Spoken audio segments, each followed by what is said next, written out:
పండగ అనేది ఏ మతానికి సంబంధించినదైనా దాని వెనుక ఉన్న సందేశం సమాజంలో ప్రతి ఒక్కరికి మార్గదర్శకం అవుతుందని విశాఖ కలెక్టర్ ఎంఎన్ హరీందర్ ప్రసాద్ అన్నారు. గురువారం సాయంత్రం విఎంఆర్డీఏ చిల్డ్రన్ ఎరీనాలో ఏర్పాటు చేసిన ప్రభుత్వ ఇఫ్తార్ విందు కార్యక్రమానికి ఆయన హాజరయ్యారు.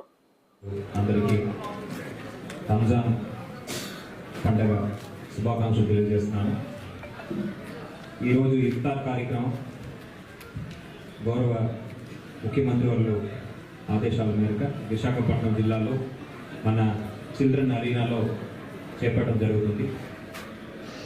మైనారిటీ సంక్షేమానికి ప్రాధాన్యత ఇచ్చి ప్రతి ఒక్క మైనారిటీ కమ్యూనిటీ సంబంధించిన వ్యక్తులు అందరూ కూడా ఆర్థికంగా అదేవిధంగా సామాజికంగా పైకి రావాలి, ముందుకు వెళ్ళాలి అని అలాని ఈరోజు ప్రార్థిస్తున్నాను.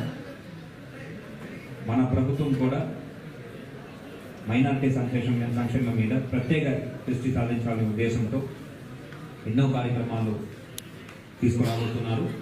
ఉదాహరణ చెప్పాలంటే ఈ మధ్యలో ప్రకటించిన బెనిఫిషరీ బేస్డ్ లైవ్లీహుడ్ ప్రోగ్రామ్ మన విశాఖపట్నం జిల్లా తీసుకుంటే దాదాపు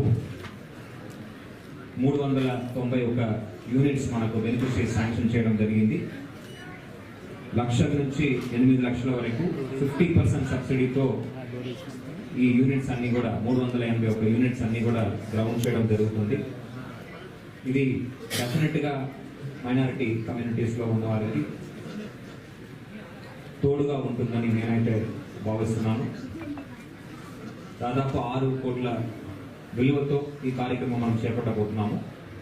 ఇంతే కాకుండా మైనారిటీ కమ్యూనిటీ నుంచి పిల్లలకి ప్రత్యేకంగా మనము డిఎస్సి కోసం కోచింగ్ ఇవ్వడం జరిగింది. ఆ కోచింగ్ కార్యక్రమం ద్వారా రాబోయే ఎగ్జామ్స్ వాళ్ళు చక్కగా పర్ఫామ్ చేయడానికి కూడా వీలుగా ఉండింది. సో ఈ కోచింగ్ కార్యక్రమే కాకుండా స్కిల్ డెవలప్మెంట్ ప్రోగ్రామ్ కూడా రాబోయే రోజుల్లో మనము స్కిల్ సెన్సెస్ చేపట్టి స్కిల్ సెన్సెస్ని బట్టి ఎవరికి ఎటువంటి ట్రైనింగ్ శిక్షణ ఇవ్వాలనే మనము ఐడెంటిఫై చేసి వాళ్ళందరికీ కూడా స్కిల్ ట్రైనింగ్ ఇచ్చి జాబ్స్ ఇచ్చే విధంగా కూడా చర్యలు తీసుకోవడం జరుగుతుంది. ఈ సంవత్సరంలోనే దాని యొక్క రిజల్ట్స్ మీరు అందరూ కూడా చూడడం జరుగుతుంది.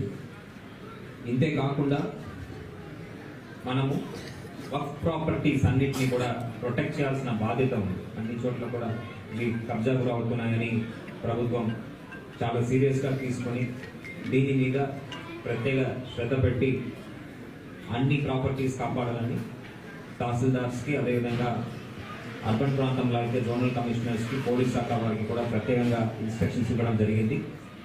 అన్ని చోట్ల ఉన్న వక్ఫ్ ప్రాపర్టీస్లో కూడా కాషన్ బోర్డ్స్ ఎరెక్ట్ చేయడం జరుగుతున్నది. సో దీని ద్వారా మన మైనారిటీ సోదరులకు ఈ వక్ఫ్ ప్రాపర్టీని ఎన్నో సంవత్సరాల నుంచి మీరు కాపాడుతూ వస్తున్నారు. దాంట్లో ప్రభుత్వం కూడా చాలా సీరియస్ అయిన యాక్షన్ తీసుకుంటుంది కబ్జాదారుల మీద అనేది ఈ సందర్భంగా తెలియజేస్తున్నాను. దెన్ గతంలో బకాయిలు ఉన్న ఈ స్కాలర్షిప్స్ కూడా విడుదల చేయడం జరిగింది. దీంతో పాటు ఆనరేరియంస్ కూడా వారికి దాదాపు 60 మస్జిద్ సంబంధించి ఇవ్వడం కూడా జరిగింది. సో ఇలాంటి మంచి కార్యక్రమాలు ప్రభుత్వం చేపడుతుంది. ఇంకా ఎకనామిక్ సపోర్ట్ స్కీమ్స్ అదేవిధంగా స్కిల్ డెవలప్మెంట్ స్కీమ్స్ మైనారిటీస్ని టార్గెట్ చేస్తూ వాళ్ళని ఇంకా స్ట్రెంగ్తెన్ చేయడానికి, ఎకనామిక్లీ స్ట్రెంగ్తెన్ చేయడానికి, వాళ్ళు కూడా చదువు కోసం పై స్థాయి ఇన్స్టిట్యూషన్స్కి వెళ్ళడానికి, ఆరోగ్యంలో వాళ్ళకి ఎటువంటి సమస్య లేకుండా ఎప్పటికెప్పుడు అందుబాటులో ఉన్న హాస్పిటల్స్ ద్వారా వాళ్ళకి కేర్ ఇవ్వడానికి ప్రభుత్వం చర్యలు తీసుకుంటుంది. సో నా హంబుల్ రిక్వెస్ట్ అందరికీ ఏంటంటే ఈ రాబోయే సంవత్సరం ప్రతి ఒక్కరికి కూడా మంచి సంవత్సరంగా ఉండాలి. అందరూ కూడా కలిసి పని చేసి మన రాష్ట్రాన్ని అభివృద్ధి చెందిన రాష్ట్రంగా గౌరవ ముఖ్యమంత్రులు వారు చెప్పేటట్టు దేశంలోనే నంబర్ 1 రాష్ట్రంగా నిలబడడానికి అందరూ కూడా కలిసి పనిచేద్దాము. పేదరికం అనేది సామాజికం నుంచి మనము ధర్మేసి కొడతామని ఈ సందర్భంగా తెలియజేస్తూ అవకాశం ఇచ్చిన సోదరులు అందరికీ కూడా ధన్యవాదాలు తెలియజేస్తూ మరోమారి మీకు ఈద్ ముబారక్ తెలియజేస్తూ సెలవు తీసుకున్నాను. Thank you.